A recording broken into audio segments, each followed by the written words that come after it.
Consumer Reports scores vehicles on a scale of 1 to 100. Average reliability lands around 50. Anything below 40, they consider a problem. The 12 vehicles on today's list score as low as 14.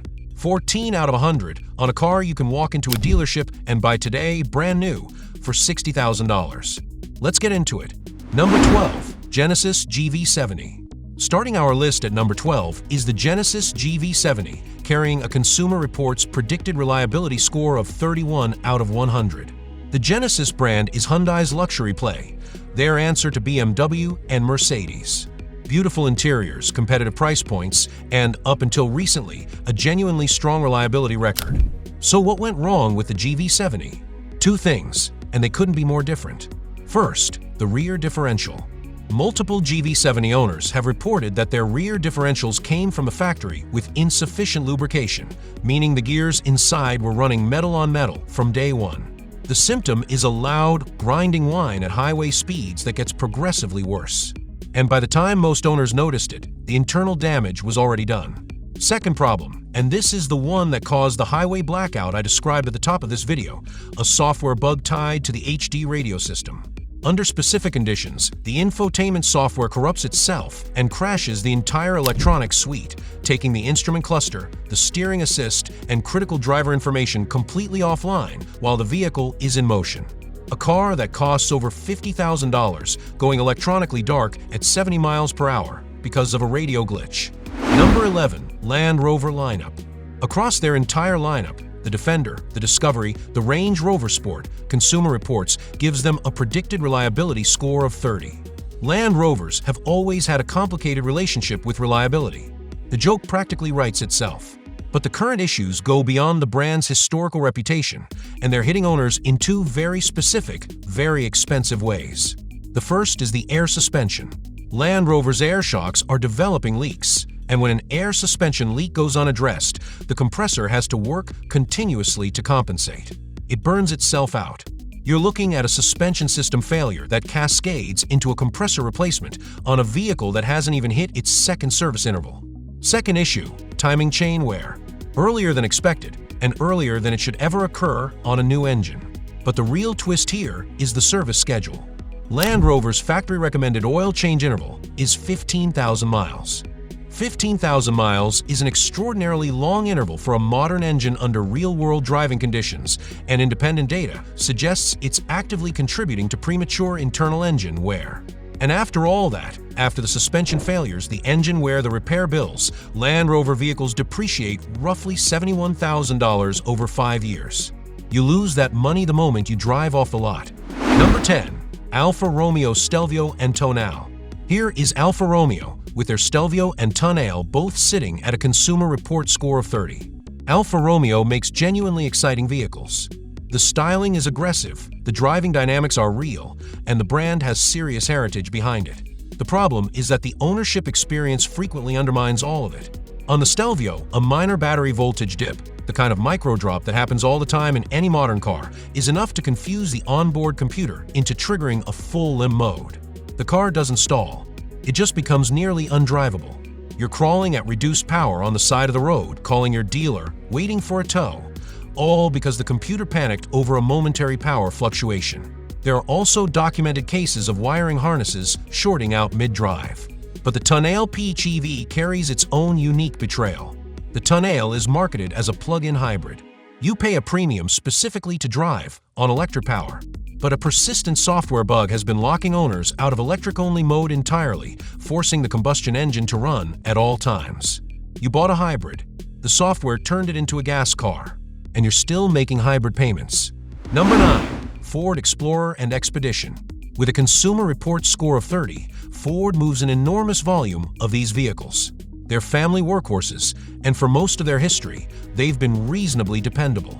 What's happening right now with these two models is deeply concerning, and it goes straight to the powertrain. There is a confirmed software bug in the powertrain control module that causes the transmission computer to reboot mid-drive. When it reboots, it briefly loses its understanding of what gear the transmission is actually in. In some cases, during this reboot window, the system has attempted to engage park while the vehicle is in motion. Let that sit for a second. the transmission trying to slam into park at highway speed. The mechanical damage that would cause, not to mention the accident risk, is catastrophic. Beyond the software, there's the cam phaser knock on the EcoBoost V6, a persistent mechanical knocking sound that indicates premature wear in the variable valve timing system. And the 10-speed automatic transmission these engines are paired with has documented internal design flaws that make it highly sensitive to fluid contamination and overheating. Number 8. Jeep Grand Cherokee. The Jeep Grand Cherokee has scored 29 on Consumer Reports' reliability scale. The Grand Cherokee is a genuinely impressive vehicle on paper. Powerful engines, capable off-road hardware, a premium interior on the upper trims. But two specific problems are undermining the entire package. First, the Pentastar V6 oil cooler housing. Jeep has been using a plastic oil cooler housing on this engine for years, and it cracks. When it cracks, it leaks oil. Internally, into places oil should never go. This isn't a seal leak you catch with a drip on your driveway. This is internal contamination that accelerates engine where before you ever notice anything is wrong. Second, and this is the one that generated national headlines, the 4xe plug-in hybrid Grand Cherokee has a documented high-voltage battery fire hazard. Jeep issued guidance telling 4xe owners not to park their vehicles inside enclosed structures, garages, underground parking, anywhere enclosed, due to the risk of battery fire. You spend $70,000 or $80,000 on a new SUV, and the manufacturer tells you it's too dangerous to park in your own garage.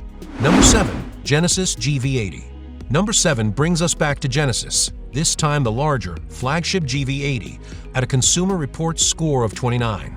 The GV80 is Genesis's direct play against the BMW X5 and Mercedes GLE. It's their statement vehicle. They're proof that a Korean luxury brand can compete at the very top of the segment. And then NHTSA stepped in with a safety recall covering over 94,000 units. The issue is the high-pressure fuel pump. Under certain conditions, these fuel pumps are failing, and when a high-pressure fuel pump fails in direct injection engine, fuel can escape into the engine bay. The engine bay of a vehicle that runs at several hundred degrees. This isn't a theoretical risk. Fuel in a hot engine bay is a fire hazard. 94,000 vehicles. A flagship luxury SUV from a brand that desperately needs to build long-term trust with American luxury buyers. A fuel pump recall of this scale is exactly the kind of story that sets a brand back years. Number 6. Volkswagen Taos. Volkswagen Taos comes with a Consumer Reports predicted reliability score of 29. Volkswagen has had a turbulent history in the American market, but the Taos was supposed to be their affordable, practical comeback compact SUV. Competitively priced, European-flavored, sensible. The problems it's developing are anything but sensible. First, the CAN bus. The CAN bus is the communication network that connects all of the vehicle's electronic systems to each other.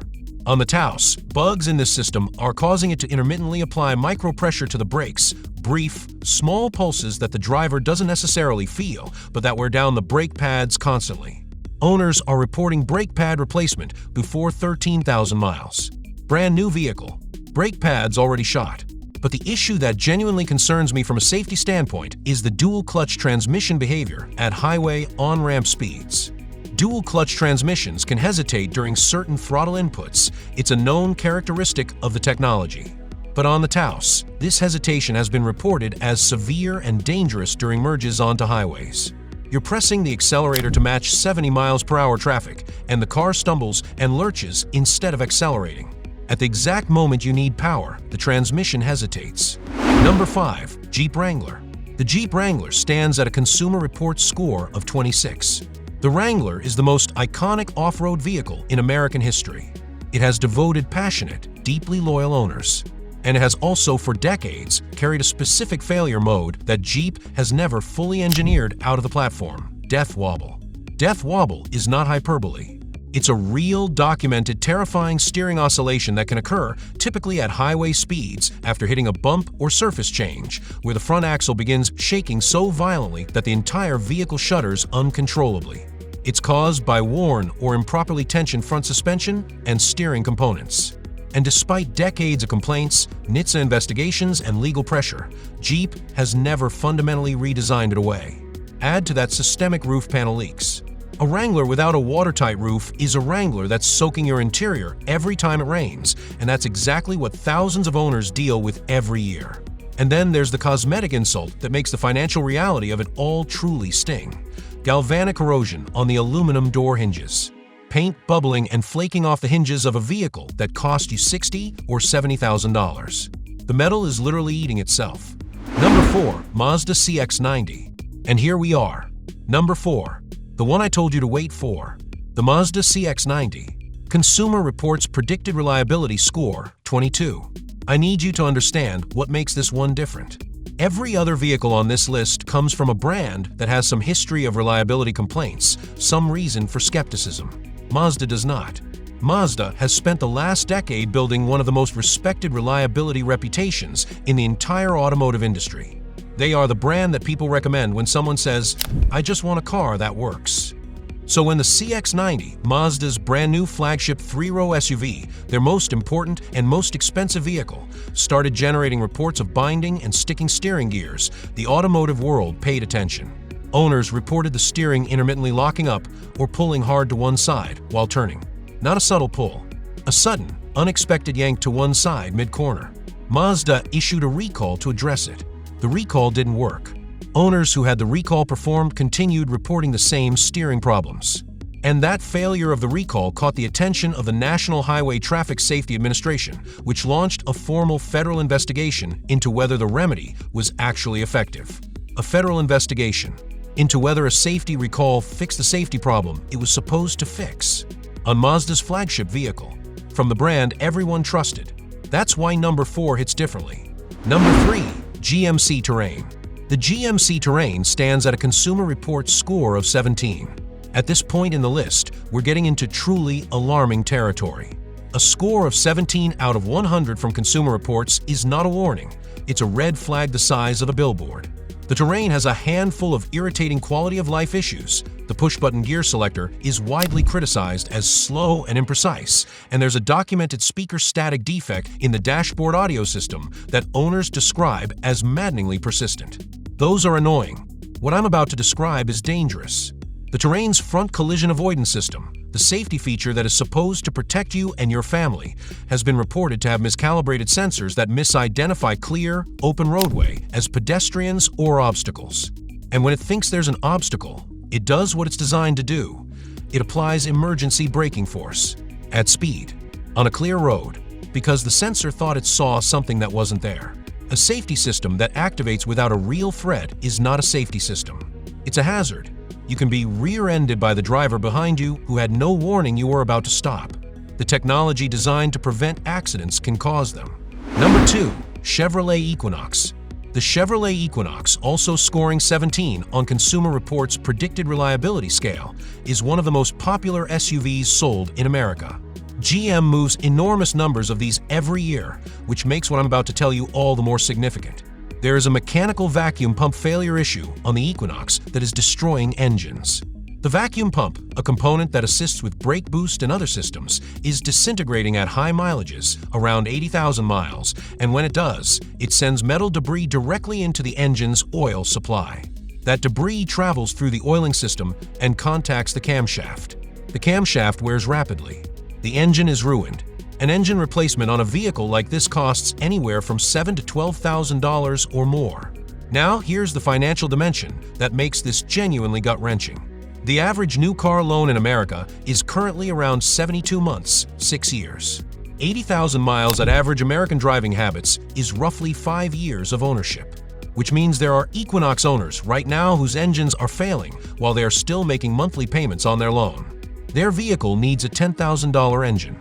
They still owe money on it, and their warranty may not cover a mechanical failure the manufacturer didn't disclose. Number 1. GMC Acadia. And number 1, the single worst new SUV according to Consumer Reports' predicted reliability data, is the GMC Acadia with a score of 14 out of 100. 14. For context, Consumer Reports considers any score below 40 to be below average.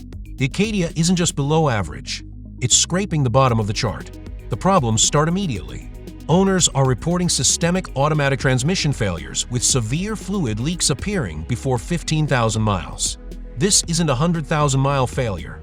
This isn't even a 50,000-mile failure. These are brand new vehicles developing transmission problems in their first year of ownership.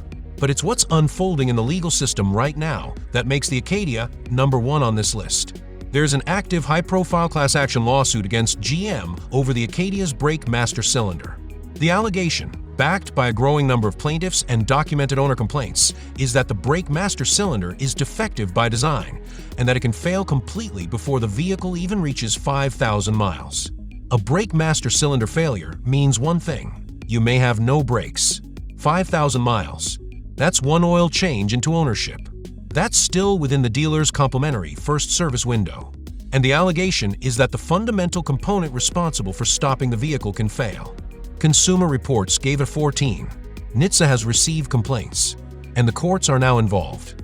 If you are shopping for a 3-row SUV, the 2024 or 2025 GMC Acadia should not be on your list. So, how do you protect yourself? 3 rules. Never buy the first model year of a full redesign. You're paying to be their beta tester. Check nhtsa.gov before you sign anything. It's free, it's public, and it's full of real complaints from real owners. And trust Consumer Report scores. Below 40, think twice. Below 20, walk away. Don't let a nice interior and a low monthly payment make a $60,000 decision for you. Now, have you owned any of these? Drop your experience in the comments. Good or bad, I want to hear it, and so does everyone else watching this before they go car shopping. If this saved you from a mistake, share it with someone who needs to see it. Subscribe for more. We do this every week. I'll see you in the next one.